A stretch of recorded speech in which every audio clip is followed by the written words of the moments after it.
All right, guys, let's talk about mental health. I was asked the question during a podcast recently, if I were to give advice to veterans who are suffering from mental health issues, which a lot of people are, a lot of veterans are, what would be that advice that I give to them? And here's my advice, but it's not just for veterans, it's for everybody. Stop being lazy. I'll give some context, but that's my advice. Stop being lazy. And what I mean by that is exactly what I said. Stop being lazy, get off of your ass, and do something about it. Here's the deal. This is somebody talking to you who's been through profound experiences and trauma where I have been depressed, suicidal, had anxiousness. I still deal with anxiousness as well. But all of the issues down at the bottom of the barrel. And I understand what it's like to be there, to live there. When I was suicidal, I didn't want to live because I thought I was a liability to everybody around me. I thought I was a burden. And what I realized in my victimhood mentality is all the things in my head were forcing my physical body to not move, to stay on the couch, to stay on the air mattress in the middle of that apartment, to not do anything that was going to make me better. So I had to crawl out of that room. I had to crawl out of that apartment. I had to put myself in that yoga studio. I had to put myself in that social setting. I had to put myself in that counseling session with an expert. And then I realized, when looking back on the experience, all the things that made me better had to do with physical movement and action. But the reality for veterans and people is you're just lazy. If you're a victim and you feel sorry for yourself, and that's the story you tell yourself over and over and over and over again, it's because you're caught up in your own victimhood, but you're not willing to do anything about it. You were willing to deploy downrange. You're willing at one point to be a professional. You're at one point willing to be a good spouse, a good friend, a good son, a good parent. But now you're not willing to do that. And the question is why?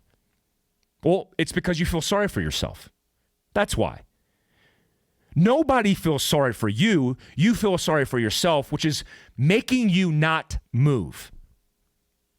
So what I want you to do is, from a person who doesn't care about your feelings and more about you getting off your ass and doing something about it, positive actions that are going to help your life.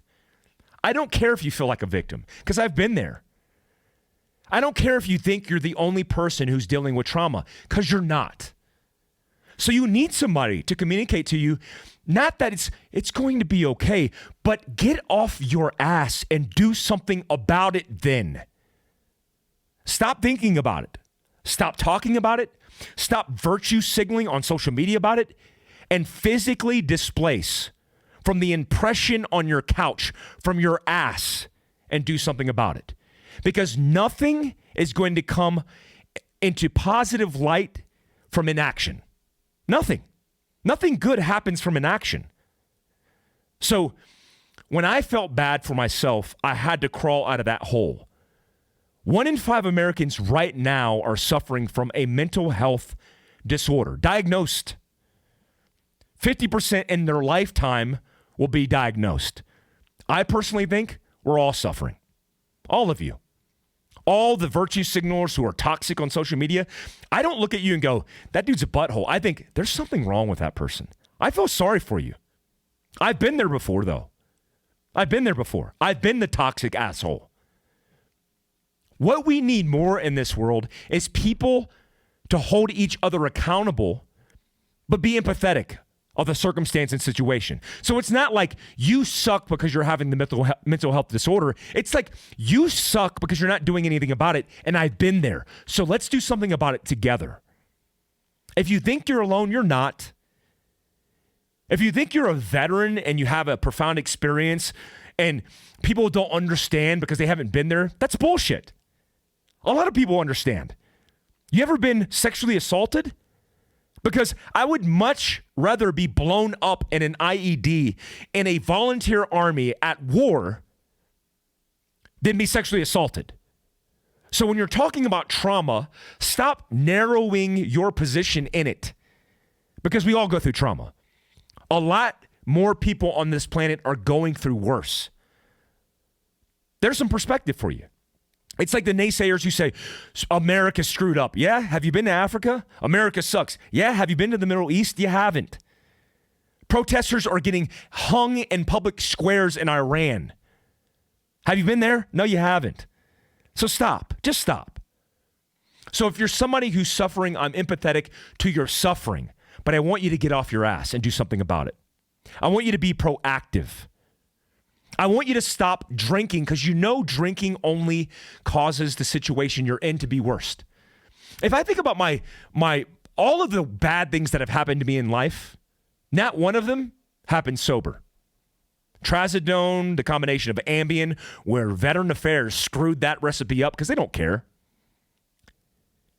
Then a little bit of whiskey, because, whiskey just makes it feel a little bit better.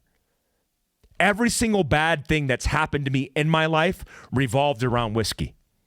Bad decision making. So I stopped drinking.